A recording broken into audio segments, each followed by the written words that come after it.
हो. पंढरपुरातील शिवतीर्थ परिसरामध्ये रोहित पवार यांच्या आजपासून अन्नत्याग आंदोलनाचं कसं बघता? नाही, खरं तर रोहित पवारांनी शेतकऱ्यांसाठी आंदोलन केलेलं आहे आणि शेतकऱ्यांच्या प्रश्नासंदर्भात कांदा असू देत, यांना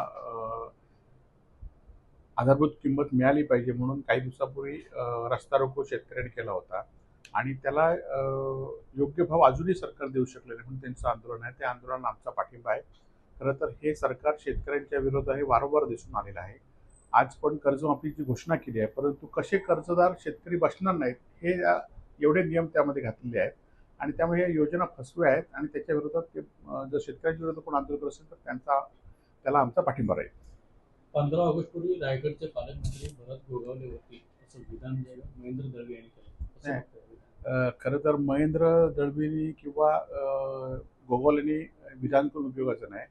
तर माननीय मुख्यमंत्र्यांच्या मनात काय आहे आणि कोणाला करतील किंवा मुख्यमंत्री शिंदेला कुठपर्यंत थांबवतील, हा खरा तर प्रश्न आहे. त्यामुळे यांच्या विधानाला कुठलाही अर्थ नाही. तर मुख्यमंत्री ठरवतील तोच पालकमंत्री रायगडचा होईल.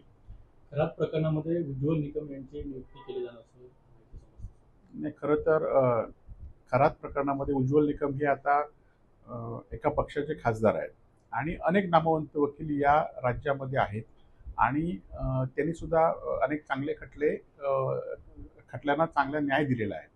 खरं तर उज्ज्वल निकमांनी सुद्धा त्यांच्या वकिलीबद्दल किंवा त्यांच्या देशभक्तीवर शंका करण्याचं कुठलंही कारण नाही, परंतु ते एका पक्षाचे हे असल्यामुळे लोकांच्या मनामध्ये शंका येईल म्हणून त्यांनीच खरं तर स्वतःहून बाजू राहिलं पाहिजे आणि ह्या नामवंत वकील जे आहेत त्यांना ही खराब प्रकरण दिलं पाहिजे.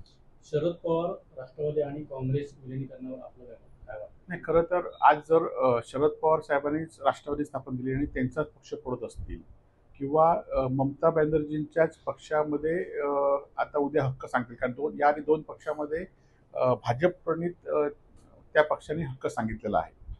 शिवसेना उद्धव बाळासाहेब ठाकरे किंवा शरद पवार राष्ट्रवादीमध्ये, आणि त्यामुळे ह्यामध्ये सांगतील तर ही अत्यंत विरोधी पक्षांनी एकत्र येऊन भाजपच्या विरोधात लढण्यासाठी एकत्र की सगळ्या जे काँग्रेसचे समविचारी पक्ष आहेत त्यांनी एकत्र येऊन विलिनीकरण केलं तर निश्चितपणे भाजपच्या विरोधात लढण्यामध्ये धार निर्माण होईल. शेवटचं अजित पवारांच्या पक्षाच्या वातावरण दिनाच्या निमित्त सुनेत्र पवार यांनी इशारा दिला, पक्षहिताला प्राधान्य पण अनावश्यक हस्तक्षेप असल्यास विचार केला जातो.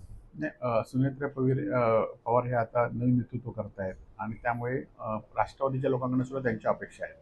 परंतु आता ज्या पद्धतीने जे काकडे असतील किंवा आता जैन असतील हे मोठ्या उद्योगपतींनाच राज्यसभा आणि विधान परिषद दिल्यामुळे लोकांच्या मनामध्ये परत शंका येईल आणि त्यामुळे हा पक्ष सुनेत्र पवारांनी च्या लोकांच्या अपेक्षा आहेत, फक्त सुनेत्र पवारांनी त्या अपेक्षेला पूर्ण उतरलं पाहिजे.